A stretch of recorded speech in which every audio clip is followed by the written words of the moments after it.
یہ میں آپ کو بتاؤں کہ دیکھیں، جب آپ اپنے ایک بچوں کو جو ہے بنیاد پہلے دن سے آپ اس کو ڈاکٹر جو ہے وہ چیٹنگ پہ بنائیں، آپ اس کو مثال پولیس میں، یہ نیپوٹزم، یہ جو اس طریقے کے معاملات ہیں، یہی ہماری ڈیگریڈیشن ہے سوسائٹی کی۔ آج جو آپ یہ حالات دیکھ رہے ہیں اس کی وجہ یہ ہے، 30 30 35 35 لاکھ روپے لوگوں سے لے رہے ہیں، اور 350 400 لوگوں ہم نے آئیڈینٹیفائی کیا، یہ کہہ رہے ہیں کہ یہ 700 800 لوگ ہیں۔ یہ تقریباً 2 ڈھائی ارب روپے کی کرپشن انہوں نے کی ہے۔ میں مثال دے رہا ہوں آپ کو، اس سے بڑے سینٹر پنجاب میں ہے، سندھ میں ہے، اور یہی کام وہاں پہ بھی ہو رہا ہے۔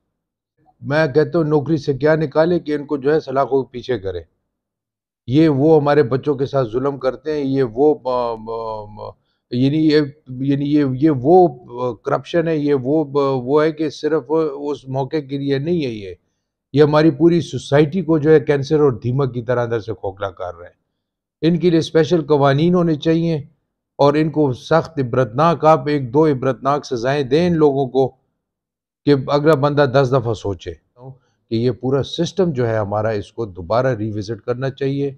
دوبارہ اس کو دیکھنا چاہیے، اور جتنی ٹرانسپیرنسی ہوگی اور جتنے فلٹرز بیچ میں لگے ہوں گے، ون مین شو یہاں پہ چل رہے ہوتے ہیں۔ اب کیٹ کے مثال ہے، وہی بندہ جو ہے وہ 3 3 پوسٹوں پہ لگا ہوا ہے، مثال آپ کو دے رہا ہوں، تو کیا ٹرانسپیرنسی آئے گی، اور کیا جو ہے وہ چیک اینڈ بیلنس رہے گا؟ چیک اینڈ بیلنس کا مطلب یہ ہوتا ہے کہ آپ 3 4 5 جگہ سے اس کو پروسیس کرتے ہیں، اس چیز کو،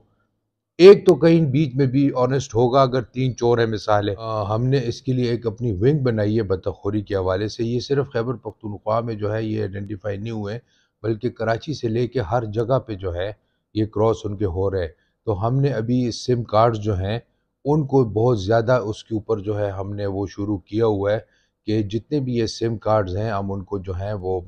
مانیٹر کریں، جو ایسے سم کارڈز ہیں جو آئیڈینٹیفائی نہیں ہو رہے ان کو بند کروائیں،